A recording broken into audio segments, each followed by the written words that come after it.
दरवाजे से दाखिल हो रहे हैं उनके जिगर के दो टुकड़े, हसन और हुसैन रजी अल्लाह ताला अन्हुमा। उन दोनों के चेहरों पर अजीब सी खुशी की मुस्कान थी और उनके हाथों में चमचमाते सुंदर नए कपड़े थे। फातिमा रजी अल्लाह ताला अन्हा हैरत से देखती रही। कुछ पल के लिए वह समझ नहीं सकी कि क्या हो रहा है।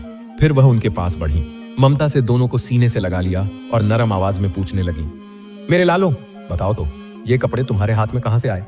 दोनों भाई हंसते हुए अपनी अम्मी की तरफ देखने लगे और बोले, अम्मा, हम गौसल करके जब कमरे से बाहर आ रहे थे तभी अचानक एक आदमी हमारे सामने आ खड़ा हुआ।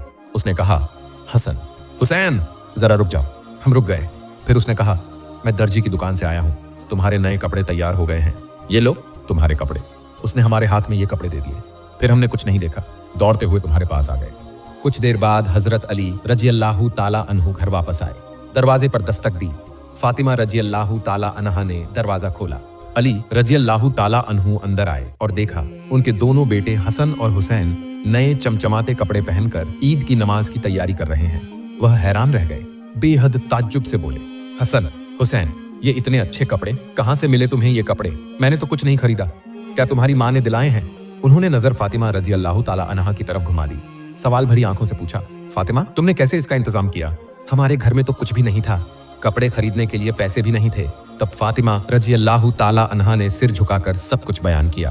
उन्होंने बताया कैसे बच्चों ने कपड़े मांगे, कैसे उन्होंने उन्हें झूठी तसल्ली दी, कैसे उन्होंने जायदाद पर बैठकर अल्लाह के दरबार में रो रो कर दुआ की और कैसे हसन और हुसैन लौटकर नए कपड़ों की बात सुनाई। सब कुछ सुनकर हजरत अली रजी अल्लाह ताला अन्हु की आंखें छलक उठीं। तब उन्होंने कहा, फातिमा, तुम समझ रही हो ना, ये कोई आम बात नहीं, यह अल्लाह की कुदरत है। यकीनन वह शख्स अल्लाह की तरफ से भेजा गया कोई फरिश्ता था।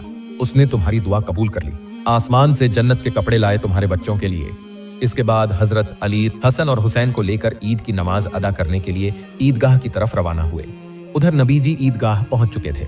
उन्होंने ईद की नमाज पढ़ाई। नमाज पढ़ाने के बाद वह मिंबर पर खड़े हो गए। चारों तरफ सन्नाटा छा गया। रसूलुल्लाह सल्लल्लाहु अलैहि वसल्लम ने फरमाया, ए मदीने के लोगों, तुम तकवा इख्तियार करो, अल्लाह से डरते रहो।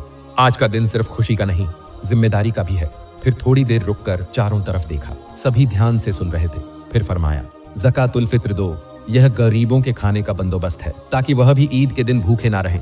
अल्लाह की कसम, जिसके पास माल है और वह नहीं देता, वह मेरा उम्मती नहीं। इसके बाद नमाज खत्म हुई। सब लोग नबी जी को घेर कर खड़े हो गए। कोई सलाम करता, कोई गले मिलता।